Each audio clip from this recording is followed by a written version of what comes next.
Creepy photos with terrifying backstories. They say a picture is worth 1,000 words, but some pictures carry words you wish you'd never read.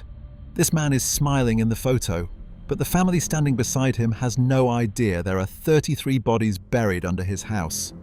This child is alone in a desert, too weak to stand, while a vulture waits patiently behind her, and the man who took the photo will be dead within months of winning the world's most prestigious prize for it. And this little girl is dancing at a party, but she will be dead within a year, and 128 injuries on her tiny body will force an entire country to change its laws. 3 photographs, 3 nightmares. And the last one will make you wonder how many people walked past it and did nothing. These aren't manipulated images or urban legends. These are real photographs that documented real horror. Let's go back into the darkness. Photo 1. The Sunday school picnic photo, John Wayne Gacy, 1978. This photograph looks like a perfectly normal neighborhood gathering. Adults are smiling, children are running around, and at the center of the image is a cheerful, heavy-set man in a clown costume, arms around 2 laughing kids. He organized the event. He's the life of the party. Everyone loves him. His name is John Wayne Gacy, and beneath the crawl space of his house, less than a mile from where this photo was taken, are the bodies of 26 of his 33 victims. John Wayne Gacy lived in Norwood Park, a quiet suburb of Chicago, Illinois. To his neighbors, he was the ideal American man. He ran a successful construction company. He threw legendary block parties, cooked food for the whole street, dressed up as Pogo the Clown for children's events, and was active in local Democratic politics. He even had his photograph taken with First Lady Rosalynn Carter in 1978, a photo that would later horrify the nation. Between 1972 and 1978, Gacy lured young men and teenage boys to his home, typically promising them construction work. Once inside, he would restrain them, assault them, and kill them, usually by strangulation. He buried most of his victims beneath the crawl space of his house. When that ran out of space, he started dumping bodies in the Des Plaines River. The investigation that finally caught him began with the disappearance of 15-year-old Robert Piest in December 1978. When police searched Gacy's home, they smelled something coming from beneath the floorboards. What they found beneath that house shattered the quiet suburban neighborhood forever. 33 young men and boys. Many of them were never identified. They are still known as John Doe victims to this day. Gacy was convicted of 33 counts of murder and executed by lethal injection in 1994. His last words were reportedly, "Kiss my ass." Look at that photograph again, the smiling clown, the laughing children, the cheerful suburban street. Every person in that image had no idea they were standing next to one of the most prolific serial killers in American history. Horror doesn't always look like horror. Sometimes it wears a clown suit and waves at the camera. Photo 2. The Vulture and the Child, Kevin Carter, Sudan, 1993. This photograph shows a tiny child collapsed in the dirt of a famine-ravaged Sudanese village. Too weak to walk, too weak to stand. She is hunched forward, her head barely off the ground, her ribs visible through her skin. And just behind her, perfectly composed, wings folded, waiting with infinite patience, is a vulture. The bird is not rushing, it has all the time in the world. The child may not. This image was taken in March 1993 by South African photojournalist Kevin Carter, and it would go on to win the Pulitzer Prize, the highest honor in journalism. It would also destroy him.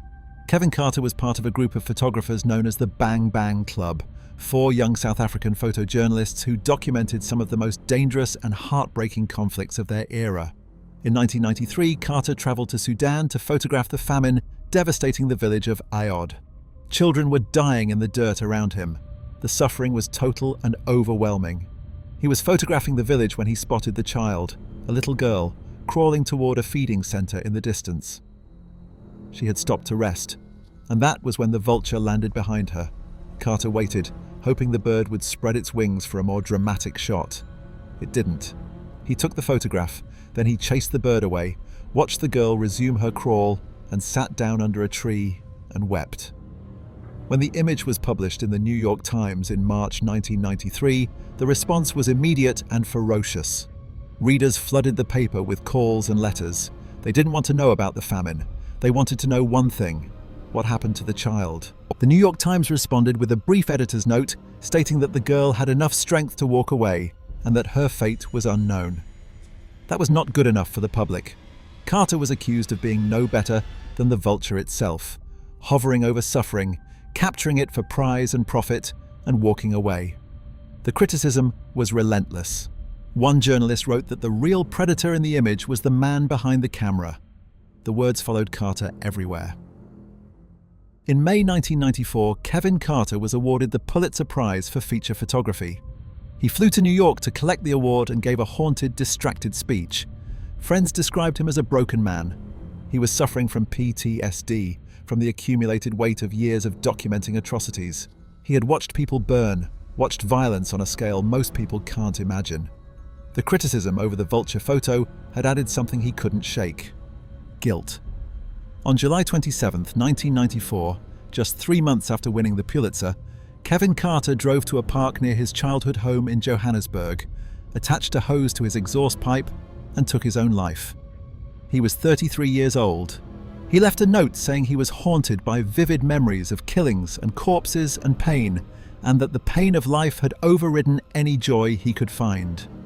As for the child in the photograph, her identity was unknown for decades. In 2011, a journalist tracked her down. Her name was Kong Nyong. She had survived the famine. She had grown up, married, and had children of her own. She died in 2007, not from starvation, but from a fever. So here is what that photograph actually contains: a child who survived, a vulture that flew away empty, and a photographer who won the world's greatest prize for capturing a moment he could never forgive himself for witnessing. The image outlived everyone's assumptions, but it could not save the man who took it. Photo 3. The Dancing Girl, Victoria Climbié, 1999. This photograph shows a small girl at a party, grinning widely, arms outstretched mid-dance. She is 8 years old and she is completely, joyfully alive. She has big, expressive eyes and a smile that takes up her whole face. Her name is Victoria Climbié. This photo was taken in 1999, shortly after she arrived in England from the Ivory Coast, sent by her parents to live with a great-aunt who promised her a better education and a brighter future. Within 2 years, Victoria would be dead, and the circumstances of her death would force the entire United Kingdom to rethink how it protects its most vulnerable children. Victoria was born in Abobo, Ivory Coast in 1991. Her parents, Francis and Berta Climbié, had 7 children and modest means. When a great-aunt named Marie-Thérèse Kouao offered to take Victoria to France and then England for schooling, it seemed like an incredible opportunity. Victoria was chosen not because she was unloved, but because her parents believed she was special, bright, and deserving of more. What happened instead defies comprehension. Kouao and her partner, Carl Manning, subjected Victoria to sustained and systematic abuse over 14 months. She was forced to sleep in a bin bag in a cold bath. She was denied food and water. She was beaten with bicycle chains, a belt with a buckle, and a hammer. She was bound in a bin bag for days at a time. Social services visited multiple times. Healthcare workers examined her. Teachers noticed she had stopped coming to school. At every turn, warnings were missed, reports were filed away, and no one intervened. Victoria Climbié died on February the 25th, 2000, at 8 years old. The post-mortem examination found 128 separate injuries on her tiny body. The pathologist said it was the worst case of deliberate harm to a child he had ever seen. Kouao and Manning were convicted of murder and sentenced to life imprisonment. The public outcry that followed Victoria's death led directly to the most sweeping reforms to child protection law in British history. The Children Act 2004 was passed largely in her memory. A public inquiry chaired by Lord Laming produced a landmark report that reshaped how the UK protects children. Look at that photograph one more time.